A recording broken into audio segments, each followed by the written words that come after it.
Selected point number 1163. पुरुषार्थ में तेजी से बढ़ने के लिए क्या करें? இப்போ புருஷார்த்தத்துல தீவிரமா போகணும்னா என்ன செய்யறது? ऐसा कुछ सुनना चाहते हो जो पुरुषार्थ में बहुत तेजी से बढ़ने का और तेजी से चलने के लिए कितनी बार बताया? अरे தீவிரமா போகிறதுக்காக जितना गुड़ डालेंगे எத்தனை தடவை சொல்லப்பட்டிருக்குது? எந்த அளவுக்கு வெல்லத்தை மிக்ஸ் பண்ணுவீங்களோ उतना मीठा होगा। அந்த அளவுக்கு ஸ்வீட்டாக இருக்கும். तेज पुरुषार्थ करने के लिए தீவிரமான புருஷார்த்தத்தை செய்யறதுக்காக जहाँ हमारा धन होगा எங்க நம்மளோட தனம் இருக்குமோ वहाँ हमारा मन बुद्धि जाएगी। அங்க நம்மளோட மன புத்தி போகும். जहाँ हम अपना पूरा धन अर्पण कर देंगे எங்க நம்மளோட முழுமையான தனத்தை நம்ம அர்ப்பண செய்வோமோ. मान लो बच्चे को ஃபார் எக்ஸாம்பிள் இப்போ குழந்தை இருக்கு. कोई माता पिता ने अपना सारा धन जिंदगी का कमाया हुआ दे दिया।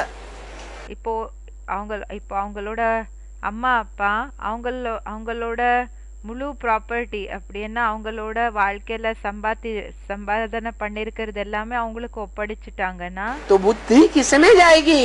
அப்போ புத்தி எங்க போகும்? बच्चे में ही जाएगी। குழந்தைக்கு மேலதான் போகும். ऐसे ही அதே மாதிரிதான் भगवान बच्चा बन करके आया है माताओं का। பகவான் மாதாக்களுக்காக குழந்தையாக வந்திருக்காங்க. अब माताओं का जो बच्चा बन करके आया हुआ है இப்ப யாரு மாதாக்களுக்கு குழந்தையாக வந்திருக்காங்க? उस बच्चे को அந்த குழந்தைய बच्चा क्या कहता है? அந்த குழந்தை என்ன சொல்றாங்க? मुझे पूरा चाहिए எனக்கு முழுமையா வேணுமா या अपने हिस्से का चाहिए? இல்லனா என்னோட ஷேர் என்ன இருக்குதோ அது வேணுமா? नहीं नहीं,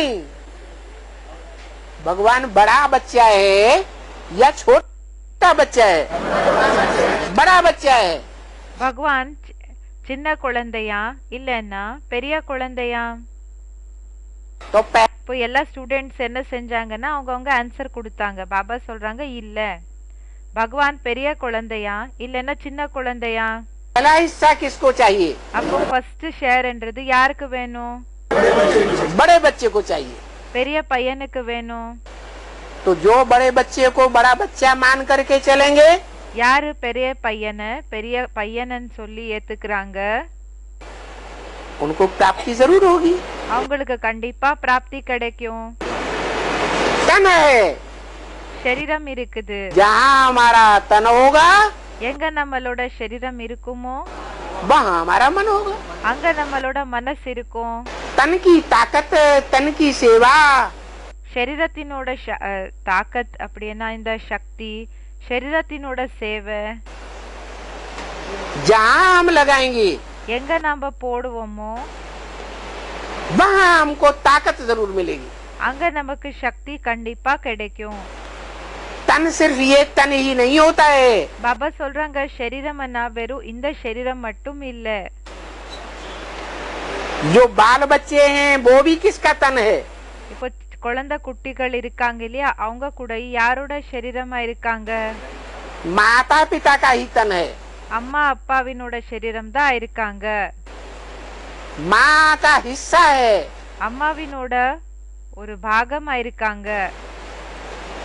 तो अपने बाल बच्चों को या अपने शरीर को அப்போ தன்னோட குழந்தை குட்டிகளை இல்லனா தன்னோட शरीरத்தை जो ईश्वरीय सेवा में अर्पण करते हैं யாரு ஈஸ்வரிய சேவைக்காக அர்ப்பண செய்றாங்க उनको ताकत मिलेगी या नहीं मिलेगी? அவங்களுக்கு சக்தி கிடைக்குமா கிடைக்காதா? मिलेगी। கிடைக்கும். तो तन है, मन है, அப்போ தன் शरीरம் இருக்குது, மனசா இருக்கு, धन है। தனமா இருக்கு. मन का एक एक संकल्प மனசினோட ஒவ்வொரு சங்கல்பம் ईश्वरीय सेवा में अर्पण करेंगे। ஈஸ்வரிய சேவையில அர்ப்பண செய்வாங்க. वाचा की एक एक वाक्य வாச்சாவினோட ஒவ்வொரு பேச்சு கூடயும் ईश्वरीय सेवा में अर्पण करेंगे ஈஸ்வரிய சேவைக்கு அர்ப்பணை செஞ்சீங்கன்னா तो ये जो शक्तियाँ हमारी जहाँ अर्पण होंगी இந்த சக்திகள் நாம எங்க அர்ப்பணை செய்றோமோ तो हमको ताकत मिलेगी या नहीं मिलेगी? அப்ப நமக்கு சக்தி கிடைக்குமா கிடைக்காதா? बस ऐसा ही करना है और क्या करना है? அவ்வளவுதான், அப்படிதான் செய்யணும். बाकी என்னென்ன செய்யணும்? कौन सबसे श्रेष्ठ है जो बाबा को देने से और ज्यादा खुशी व श्रेष्ठ होगा, क्योंकि धन और धन सबका नहीं होता है, धन तो सबका ही होता है, लेकिन इन तीनों में से कौन श्रेष्ठ होगा जो அந்த மாதாஜி கேக்குறாங்க, பாபா இந்த எல்லா சக்தியில எந்த சக்தியை போடுறதுனால பாபாவோட நினைவு அதிகம் வரும், புருஷார்த்தம் நல்லா ஆகுவது என்னமோ கேக்குறாங்க. सबसे पावरफुल क्या है? பாபா கேக்குறாங்க, எல்லாத்தை விட பவர்ஃபுல்லானது எதா இருக்குது? मन ज्यादा पावरफुल है. மனசு ரொம்ப பவர்ஃபுல் ஆனது. तो मन का एक भी संकल्प ईश्वरीय सेवा के बगैर नहीं जाना चाहिए. அப்போ மனசினோட ஒரு சங்கல்ப கூடயும் ஈஸ்வரிய சேவை தவிர எங்கேயும் போக கூடாது. ईश्वर की याद के बगैर नहीं जाना चाहिए. ஈஸ்வரனோட நினைவு தவிர போக கூடாது. वाचा की सेवा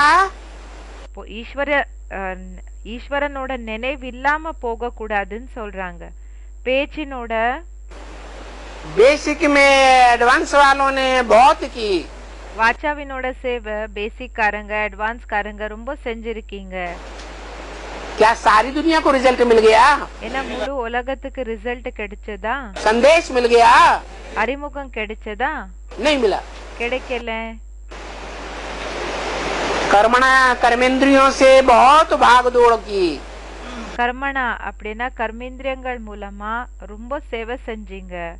அப்படின்னா இங்க அங்க ஓடி சேவை செஞ்சீங்க. क्या सारी दुनिया को संदेश मिल गया? கர்மனா மூலமா இங்க அங்க ஓடுனீங்க. அப்படின்னா சர்வீஸ் செய்யறதுக்காக என்ன முழு உலகத்துக்கு அறிமுகம் கிடைச்சிடுதா? नहीं मिला. கிடைக்கல. क्या रह गया? மற்றபடி என்ன மீதியாக இருக்குது? तो मन जब तक एकाग्र नहीं बनेगा, பாபா சொல்றாங்க, மனசு எப்போ வரைக்கும் ஒரு நிலை ஆகாதோ तब तक मन में शक्ति नहीं आएगी. அப்ப வரைக்கும் மனசுக்குள்ள அந்த சக்தி என்றது வராது. तो मन को एकाग्र करने के लिए तरीका बता दिया. அப்ப பாபா சொல்றாங்க, மனதை ஒருநிலைப்படுத்துறதுக்கான அந்த வழிய சொல்லிட்டாங்க. अपन को ज्योति बिंदु आत्मा समझ करके தன்னை ஜோதி பிந்து ஆத்மா நினைச்சு ज्योति बिंदु आत्मा के बाप ஜோதி பிந்து ஆத்மாக்களுக்கு அப்பா ज्योति बिंदु शिव को प्रैक्टिकल में अर्थात ஜோதி பிந்து சிவனை பிராக்டிகலி मुकर्रर तन में याद करो. அப்படின்னா முக்கரர் சரீரம் மூலமா நினைவு செய்யணும். செய்யுங்க.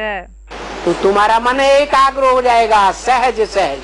அப்போ உங்களோட மனசு சகஜ சகஜமாக ஏகாகிரம் ஆயிடும், ஒரு நிலை ஆயிடும்னு சொல்லி சொல்றாங்க.